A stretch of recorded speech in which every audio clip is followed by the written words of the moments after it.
sans viser sur toi.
Les autres ont mis les regards sur le fonctionnaire.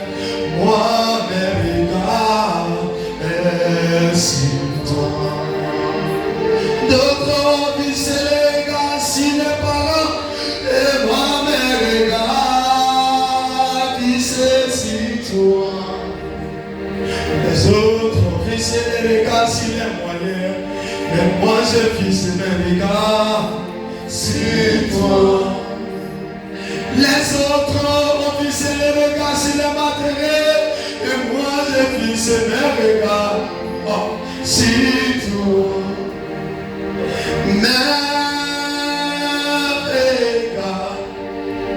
Mes regards sont sur toi.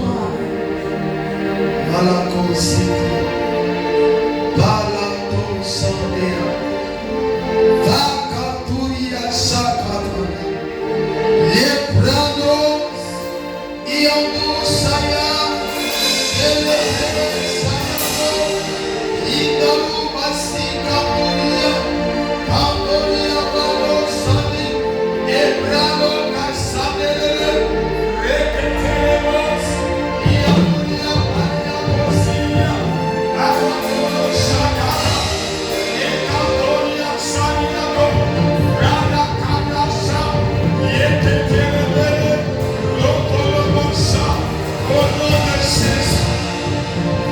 puissance, rayonnement, Saint-Esprit, prends ta place dans le nom de Jésus. Accorde-toi parce que tu as béni et tu es touché. Le pied.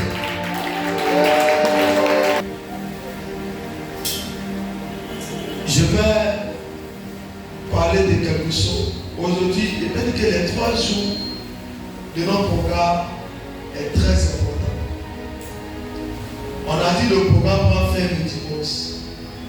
Et ce programme-là, si tu n'as pas bien suivi, ne dis pas demain ma vie, mon problème. Il y a des chrétiens qui attendent que la situation devienne terrible avant les problèmes de cité. Alléluia. Mais moi, je suis ton pasteur. Je prends le programme au sérieux. Amen. Pourquoi je prends le programme au sérieux? Parce que ma vie est dedans. Pendant que je suis en train de vous prêcher, en même temps, je prends ma vie au sérieux. Il y a des gens qui sont peut-être couchés à la maison. Pendant qu'il y a quelque chose que le Seigneur est en train de construire. Tu diras, mais mon pasteur là, est-ce qu'il prie pour moi? Mais le pasteur fait ce qu'il doit faire pour toi. Et toi, tu n'attends pas. Amen. La Bible dit que l'obéissance est la force d'un miracle. Comme pourquoi il dit la force d'un miracle? Parce que l'obéissance est le plus important que le sacrifice. Quand une personne a un esprit d'obéissance, la personne réussit sans faire l'effort. Parce que c'est dans l'obéissance que Dieu opère. Dieu n'opère pas dans la désobéissance. Quand tu vois ton maître, il te dit, tu dois venir à telle heure, tu dois venir à telle heure, tu dois venir à telle heure, tu dois venir au programme, et tu obéis. Tu ne sais pas comment, dans le rythme de l'esprit, ça crée une ouverture pour ta vie. Mais quand il te dit, ton maître ou ton berger te dit, va à gauche, va à droite, et toi tu fonctionnes tel que ton cœur te dit, même toi dès que tu es en train de détruire ce que Dieu devait construire pour toi. Il y a des personnes qui disent que le sorcier a détruit ma vie. Les liens de famille ont détruit ma vie. Lui, on sait qu'il y a des liens de famille. Mais une personne qui sait que dans sa famille, il y a des liens, il y a des sauteurs qui peuvent poser des dégâts, la personne est consciente de dire que je dois changer de comportement. On ne doit pas seulement accuser Satan, mais on doit comprendre que ce que nous vivons là est la situation dont nos parents ont mené, qui est la vie de l'iniquité qui est assise sur nous. Même erreur que ton père a commis, même erreur toi tu vas commettre. C'est dit que quand mon père a commis des erreurs, il faut que moi je les relève. Pour qu'à travers moi, quelque chose de nouveau apparaît. Si mes parents étaient misérables, de moi là, il faut que mes enfants soient riches. C'est ça la mentalité des chrétiens. Si mon père adorait, ils ont fait des adorations maléfiques, ils ont adoré l'eau. Moi là, je dois adorer véritablement Jésus. En tant que mari adore Jésus. Et maintenant c'est toi, tes parents l'ont adoré. Ils ont dit c'est toi Dieu. Tu as décidé d'adorer Jésus. Mais tu adores Jésus comment? Comment? Il y a des gens qui prétendent dire je suis chrétien. Moi j'ai décidé de suivre Dieu. Mais tu l'adores comment? Tu le suis là. Est-ce que tu le suis dans la vérité? Est-ce que tu t'as caché? Quand nos parents ont décidé d'adorer de faux dieux, pourquoi ils sont bénéficiés de ces faux dieux et ils ont reçu le pouvoir? C'est parce qu'ils ont pris la décision de bien adorer les faux dieux. Soit tu décides d'adorer véritablement Dieu, soit tu décides d'adorer Satan. Parce que quand tu adores Dieu, que tu ne lui donnes pas ton cœur totalement, il y a des choses que tu ne peux pas voir. Et plus de chrétiens n'adorent pas Dieu véritablement, ils adorent Dieu à un autre esprit. Ça veut dire que l'esprit n'est pas caché dans les choses de Dieu. Si tu es fidèle à Dieu, Dieu restera fidèle à toi. Donne-moi un amen pour que je te parle. Donne-moi un amen pour toi.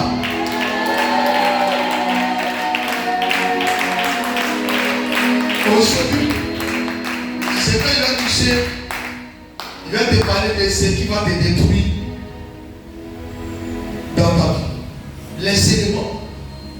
Dis les éléments de comportement qui peuvent toucher, toujours donner la force à tout hôtel maléfique, dans la maison de ton père ou hors de ta famille, de te maintenir, malgré les sacrifices et les hôtels que tu vas bâtir. Dis avec moi, une personne qui veut mettre fin à ce qu'on appelle hôtel de famille, il doit faire quoi? Il doit enterrer ce qu'on appelle vieille mort. Dans ta vie, il y a un défaut que tu as. Pendant que vous détruisez les hôtels, en même temps, apprenez à retirer le défaut des hôtels. C'est comme si tu détruis l'hôtel maléfique, mais tu n'as pas laissé la vie des hôtels. Ta mère était dans la colère. Si tu décides de détruire l'hôtel de colère, c'est pour faire quoi? C'est pour abandonner.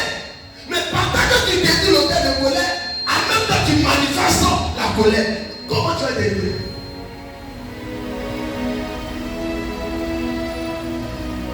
Ton père était impudique à tu t'es.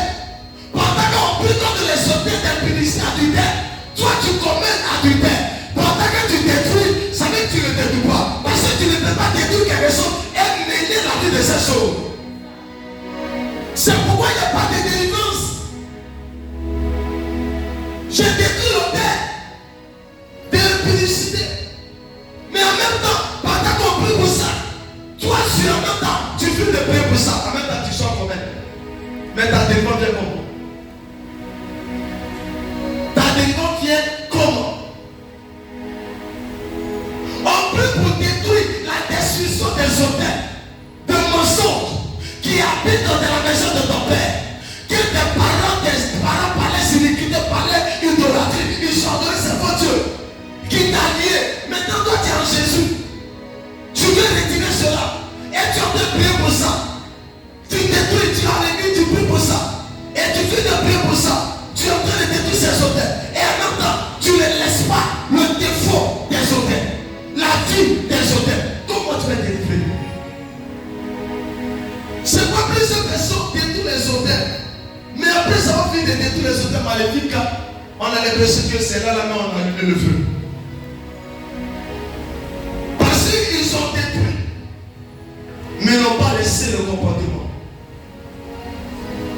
Le mensonge est hôtel. Il y a dans notre famille, on ne peut pas rester en 1 heure sans mentir. Famille, c'est quelque chose de réalité. Il y a des familles, ils ne peuvent pas rester un jour sans mentir. C'est une vie. Le lignée, les gens qui le mensonge. Et donc on prit ce mensonge pour draguer les femmes. C'est qu'il n'était pas là. Il a dit à la femme que moi, ma lignée là, c'est des Richard. Et puis tu le Richard, mais si tu ne connais pas sa famille, tu le joues. Et au moment où il fait tes affaires, toi, tu ne connais pas sa famille, non, fait son nom. Et après, si tu sors au village, c'est par rapport à Bata. Son père n'a rien. Il demande. C'est un mentir. Regarde comment il t'a menti. L'esprit du mensonge. Donc tu es rentré dans une lignée de quoi? De mensonge. Donc tes enfants vont sortir de là. C'est même vie. Maintenant, comment faire pour détruire? Pendant que vous priez pour ça, en même temps, c'est vous devez enterrer. Viens hors là. Tu es enterré en même temps. Pendant que je prie pour ma situation, si j'étais un voleur, pendant que je prie pour l'esprit de voleur, je cherche cet esprit. En même temps, je prends l'engagement de laisser fort. Sinon, ça ne peut pas quitter. C'est une décision. Mais accepter Jésus, c'est une décision. Vous comprenez peu? Accepter Jésus, c'est une décision. C'est un engagement. Ce n'est pas une histoire de dire que c'est pourquoi soit tu l'acceptes, soit tu ne l'acceptes pas. Amen, n'aimez pas. Aujourd'hui, je vais vous faire dire beaucoup. Qui est d'accord avec moi? Pourquoi tu dis comprendre? Parce que si tu ne lis pas la Bible, tu vas penser que le monsieur est en train de mentir. La Bible dit quoi? Prier sans cesse. D'abord, tu ne le fais pas. Faire tout ça des prières de supplication par esprit, tu ne le fais pas. Crucifiez votre ancienne nature d'être crucifié. Parce que c'est crucifié avec Christ à la croix. Tu es toujours dans cette nature. Ton moi est toujours là. Moi, c'est toujours là. Ton cœur est toujours là. Ton comportement est toujours là. Mais tu détruis les autres et tu ne sais pas de vie. Demande ça à ton partenaire. Pourquoi tu détruis? Tu pries. Esprit de colère. Feu. Je détruis. Je démolis. Je ramène. Esprit de colère qui me met en colère. Ça ne fait même pas 2 minutes. 2 minutes. Le Seigneur va permettre que quelqu'un te touche. Est-ce que tu es chassé? Là, ça devient maintenant ta nature. Dis avec moi ta nature. L'homme est né. C'est vrai, il y a les hôtels de famille. Mais il y a la nature de l'homme qui est venu comme ça.